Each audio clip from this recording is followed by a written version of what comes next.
Hello नमस्कार साथियों, स्वागत है आप सभी का आपके YouTube channel next level classes बंद में। आपका स्वागत है। आप सब पढ़े होंगे, रेवेन्यू पढ़ाई से तरफ से कर रहे होंगे।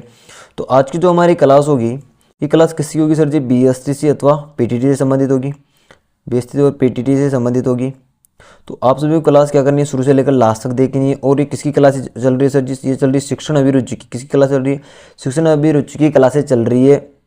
और इसके पहले हमने हमारी 6 क्लासें ले ली थी, बहुत ही फुल डिटेल से क्लासें ली थी। तो आपको वो क्लासें भी देखनी है। और इसकी जो पीडीएफ आपको क्या है सर जी? पीडीएफ मिलेगी आपको हमारे टेलीग्राम चैनल पर। उसकी लिंक हमने जो हमारी क्लास फर्स्ट हुई थी उसके कमेंट बॉक्स में दे रखी है, तो वहाँ से आप हमारी इसकी पीडीएफ प्राप्त कर सकते हैं। और अभी तक आप लोगों ने हमारे यूट्यूब चैनल को सब्सक्राइब कर, जल्दी से सब्सक्राइब करो, इस वीडियो को लाइक कर दो और इस वीडियो को अपने दोस्तों को शेयर कर दो जो कोई भी बीएसटी पीटीटी एग्जाम की तैयारी कर रहा है। देखिए, शुरू करते हैं अपना टॉपिक। हमारा आज का टॉपिक रहेगा संप्रेषण। क्या रहेगा सर जी? संप्रेषण। संप्रेषण का अर्थ होता है बातचीत करना, यानी बातचीत ही क्या है? एक संप्रेषण है। और बातचीत किनके मध्य होती है? दो व्यक्तियों के मध्य। एक व्यक्ति संप्रेषण कर सकता है क्या? नहीं सर जी, दो व्यक्तियों के मध्य ही संप्रेषण होगा। ये नहीं कि एक व्यक्ति संप्रेषण कर सके। संप्रेषण का तात्पर्य ये है। अब देखिए, एक एक पढ़ेंगे। संप्रेषण कौशल क्या है? देखिए, संप्रेषण कौशल इस शब्द की उत्पत्ति लैटिन भाषा के शब्द कम्युनिकेशन यानी कम्युनिकेशन ये किस संबंधित है? आपका लैटिन भाषा के शब्द कम्युनिकेशन यानी कम्युनिकेशन हम तो बोलते हैं, किंतु कौन सा शब्द? कम्युनिस्ट से उत्पत्ति हुई है। कम्युनिस्ट शब्द का अर्थ होता है समाचार देना। क्या होता है? समाचार देना। यानी कम्युनिस्ट का अर्थ क्या होता है? समाचार देना। उसी प्रकार कम्युनिकेशन संप्रेषण शब्द का अर्थ होता है सामान्य बनाना। क्या होता है? सामान्य बनाना इसका अर्थ होता है। यानी कम्युनिकेशन करते हैं तो उसको हम यूँ नहीं कि सेम टू सेम बात कहें, हम उसको थोड़ा तोड़ मोड़ के साधारण करके भी सामान्य भाषा में बता देते हैं। देखिए आगे कि अतः अपने विचारों या अपनी बात को सहज एवं सरल तरीके से प्रकट करना ही श्रोता को आसानी से ग्रहण कर सके संप्रेषण कौशल कहलाता है। यानी इसका अर्थ है कि यदि आप किसी से कोई बात बता रहे हैं, क्या बात बता रहे हैं, यदि आप उसे इतनी कठिन तरीके से बताते हैं कि सामने वाले को वो बात समझ में नहीं आती है, तो आप शिक्षक की तरह ले लीजिए। और दूसरी बातें छोड़िए, शिक्षक के लिए। जैसे मान लीजिए आप एक शिक्षक है। क्या है सर जी? शिक्षक है और आप कोई पद्य पढ़ा रहे हैं, पद्य या गद्यांश कोई पढ़ा रहे हैं, वो छात्र को समझ में नहीं आ रहा है। आप उसके लिए क्या करें कि छात्र को समझ में आ जाए? तो आप उसे क्या करेंगे? अच्छे तो सरल तरीके से समझाने की कोशिश करेंगे या फिर उसकी मातृभाषा में समझाने की कोशिश करेंगे, क्योंकि अधिकतर बच्चों को जो छोटी क्लास में मातृभाषा में पढ़ाए जाने का ये होता है। देखिए, तो आप बच्चे को कैसे वो पद्य या गद्यांश समझ में आए, उसके लिए क्या करेंगे? आप सरल तरीके से पढ़ाएंगे, सहज तरीके से बताएंगे और बच्चा उससे आराम से समझ सके, ऐसी चीजें अपनाने की कोशिश करेंगे। वो होता है आपका संप्रेषण कौशल। क्या होता है? संप्रेषण कौशल होता है। बढ़ते हैं आगे। देखिए, संप्रेषण के पक्ष। संप्रेषण के दो पक्ष होते हैं। संप्रेषणात्मक यानी प्रेषक बोलने वाला, संप्रेषण ग्राही सुनने वाला। मैंने कहा था कि दो के मध्य ही होता है। एक व्यक्ति कभी संप्रेषण नहीं कर सकता है, दो व्यक्तियों के मध्य संप्रेषण होगा। संप्रेषण के लिए माध्यम की भी क्या होती है? संप्रेषण के लिए माध्यम की भी आवश्यकता पड़ती है। यानी किस माध्यम से कर रहे हैं वो? सांकेतिक हैं, लिखित हैं, मौखिक, ये सभी उसमें संबंधित होते हैं। बढ़ते हैं आगे। देखिए, संप्रेषण की शुरुआत होती है पहले आपके विचारों से, संदेश, परिस्थिति या परिस्थिति। यहाँ शुरुआत है पहले आपके विचारों से, फिर संदेश से, प्रेषक से और परिस्थिति। ये आपको इतने याद नहीं रखने। संप्रेषण की अवस्था है। संप्रेषण की कौन कौन सी अवस्था है? देखिए, संप्रेषण की कितनी अवस्थाएं हैं सर जी? संप्रेषण की 3 अवस्थाएं। पूर्वावस्था, यह संप्रेषण की प्रथम अवस्था है। इस अवस्था शिक्षक शिक्षण कार्य करवाने के लिए स्वयं की तैयारी अध्ययन करता है। यानी शिक्षक है वो सबसे पहले यदि छात्र को समझाना है तो क्या करेगा? अपनी तैयारी पहले करेगा। ये नहीं कि डायरेक्ट क्लास में आ जाए फिर कहे मुझे तैयारी कर। नहीं, शिक्षक पहले से तैयारी करके आता है। वो पहले अपनी योजना बनाता है। क्या बनाता है सर जी? योजना बनाकर लाता है कि आज बच्चों को क्या करवाना है, अपनी कक्षा में क्या नहीं करवाना है। ये होती है पूर्व अवस्था। यानी शिक्षक हमेशा अध्ययनशील होता है। क्या होता है? अध्ययनशील रहना चाहिए। ये बहुत इंपॉर्टेंट चीज़ें नोट लगा के करवा रखी है कि शिक्षक को हमेशा अध्ययनशील रहना चाहिए। अध्ययनशील यानी निरंतर सीखता रहना चाहिए, उसे निरंतर सीखता रहना चाहिए। एक अध्यापक का अच्छा गुण है ये।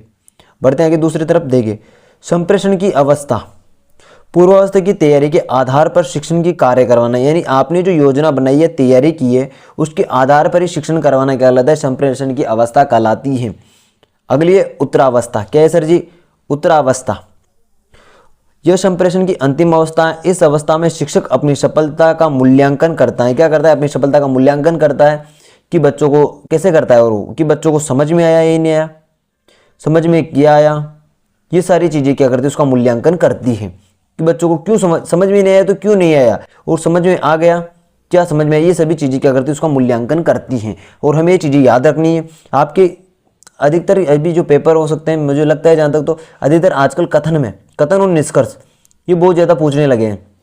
इनमें आपको एक कोड दे देगा, जैसे ए वाला कथन दे दिया और आर वाला कथन दे दिया, तो पूछेगा फिर कौन सा सही है और कौन सा गलत है। ये सारी चीज़ें आजकल के जो एग्जाम हो रहे हैं उन्हें आपको देखने को मिलेगी। तो आपको इनका भी देखिए फोकस करना है, हर चीज़ को डिटेल से पढ़ना है। क्या करना है? डिटेल से पढ़ना है, क्योंकि आपके एग्जाम में बहुत 100% ये चीज़ें मिलेगी आपको। फिर बाद में कहेंगे कि सर हमारे वहाँ ये आया, हमने ध्यान से पढ़ा नहीं, तो आपको अभी से ध्यान से पढ़ना है। देखिए अगला कि वास्तविक संप्रेषण। प्रेषक जो बात परिस्थिति को कहना चाहता है, वह बात या संदेश उसी अर्थ सहित ग्राही को समझने आना वास्तविक संप्रेषण कहलाता है। यानी आप किसी बात को किसी, जैसे एक व्यक्ति है, ये इस बात को इस व्यक्ति को बताना चाहता है। ये जो आपकी मेन बात है, जैसे कोई बात कही आपने, वो इसको डायरेक्टली समझ में आ जाए, जैसी वास्तविक है वो वैसी की वैसी उसे समझ में आ जाए, वो होता है वास्तविक संप्रेषण। क्या होता है सर जी? वास्तविक संप्रेषण होता है। बढ़ते हैं आगे। देखिए अगला कि बातचीत, हाव भाव, मुद्रा, इच्छा, आकांक्षाएं भी संप्रेषण में शामिल होती हैं।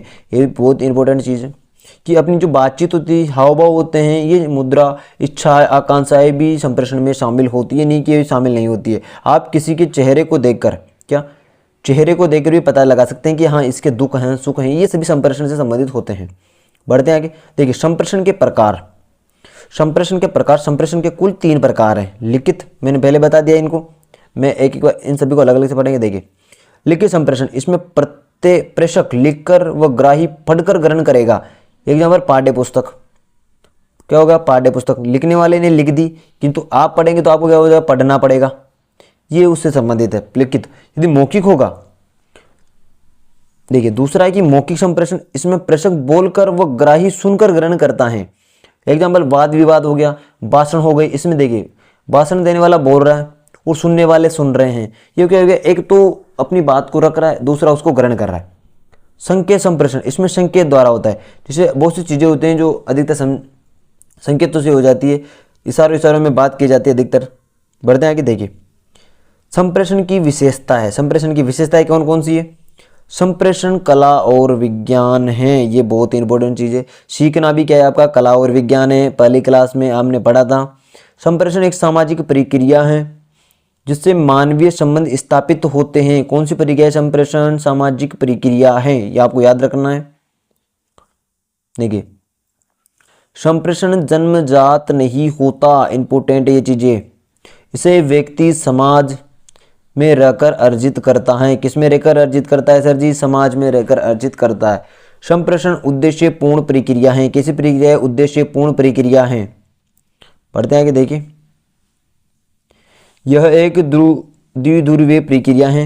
एंडरसन के अनुसार संप्रेषण एक गत्यात्मक प्रक्रिया है। क्या है? गत्यात्मक प्रक्रिया है जिसमें परिपक्वता आवश्यक है। क्या है? परिपक्वता आवश्यक है। संप्रेषण में सूचना सामग्री व विषय वस्तु शामिल होते हैं।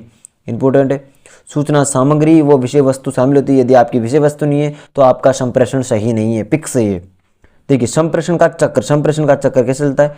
संप्रेषण का चक्कर ऊपर भी ये चीजें थी। विचार, प्रेषक, संदेश, माध्यम, ग्राही, प्रसारित और माध्यम। देखिए यदि प्रेषक है वो अपना संदेश है ना, किसके माध्यम से उसको ग्राही को बताएगा, ग्राही उसको प्रसारित करेगा, माध्यम करेगा, फिर वापस ही हो जाएगा। ये इसका एक चक्कर चलता है। किंतु आपको ये चीज़ें याद नहीं रखनी है क्योंकि यहाँ से क्वेश्चन आने वाले नहीं है। आपके संप्रेषण से नॉर्मल क्वेश्चन आएंगे। कहेंगे नॉर्मल क्वेश्चन आएंगे। सिर्फ आपको अपना माइंड वहाँ कैसे आप एक्टिव रख पाते हैं वो चीज़ें डिपेंड करती है कि आपका माइंड वहाँ एक्टिव है नहीं है, और आप कैसे आपके जो क्वेश्चन है उनको कैसे सॉल्व कर पा रहे हैं, ये डिपेंड करता है एग्जाम में। पढ़ते हैं आगे। देखिए संप्रेषण के उद्देश्य।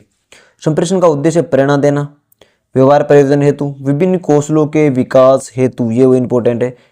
अधिगम को अर्थपूर्ण बनाने के लिए, ये भी इंपॉर्टेंट है। ये उद्देश्य इंपॉर्टेंट याद रखने आपको, चाहे अधिगम के हो, चाहे सीखने के हो, चाहे सृजनात्मकता के हो, चाहे किसी के भी हो। आपको नेतृत्व के भी बहुत इंपॉर्टेंट है, आपको ये भी याद रखने हैं क्योंकि एग्जाम में कहीं से भी आ सकता है। फीडबैक चैनल प्रश्न, ग्राही द्वारा प्रेषक को प्रतिक्रिया व्यक्त करना फीडबैक कहलाता है। ये भी बहुत इंपॉर्टेंट है। फीडबैक यानी आप किसी को कुछ बात बताई और वह उसको वापस व्यक्त कर दे जैसे का जैसा ही, तो वो क्या होता है, आपका फीडबैक होता है। एक तरह से फीडबैक होता है, फीडबैक देना होता है, यानी उसको वापस रेस्पॉन्स करना। आगे देखते हैं, संप्रेषण को प्रभावी कैसे बनाए। संप्रेषण पूर्ण रूप से सुनियोजित हो, वह भाषा शैली अच्छी हो, प्रजातांत्रिक होना चाहिए, व्यक्तित्व विभिन्नता पर ध्यान रखना चाहिए, समय व प्रेरणा का ध्यान रखना चाहिए, संप्रेषण प्रभावपूर्ण होना चाहिए जिसे लोग ध्यानपूर्वक सुनेंगे। क्या होना चाहिए, आपके पास प्रभावपूर्ण होना चाहिए। यदि आपका संप्रेषण अच्छा नहीं है, आपकी भाषा शैली अच्छा नहीं है, तो वे कोई भी आपकी संप्रेषण को ध्यान से नहीं सुनेगा। ये आप ध्यान रखिए। यदि आपकी भाषा शैली अच्छी है और आपके बोलने के ढंग से व्यक्ति को पता चलता है कि हाँ ये कैसे बोलेगा, इसका संप्रेषण कैसा है, इसकी वाक अभिक्षमता कैसी है, ये सभी चीज़ें डिपेंड करती है। बढ़ते हैं कि देखिए, शिक्षक के संप्रेषण को प्रभावी कैसे बनाएं। भाषाई विविधता व ज्ञान भंडार ही शिक्षक के संप्रेषण को प्रभावी बनाते हैं। अतः शिक्षक को निरंतर अध्ययनशील, ये इंपॉर्टेंट, बहुत ही इंपॉर्टेंट चीज़ है, शिक्षक को निरंतर अध्ययनशील रहना चाहिए। देखिए बढ़ते हैं आगे। कक्षा में पढ़ाते समय शिक्षक को मनोशारीरिक दशा का ध्यान रखना चाहिए। शिक्षक के संप्रेषण में उद्देश्य प्राप्ति की लालसा होनी चाहिए, बहुत इंपॉर्टेंट है। उद्देश्य पूर्ण होने पर आत्मसंतोष प्राप्त होता है। क्या होता है, आत्मसंतोष प्राप्त होता है।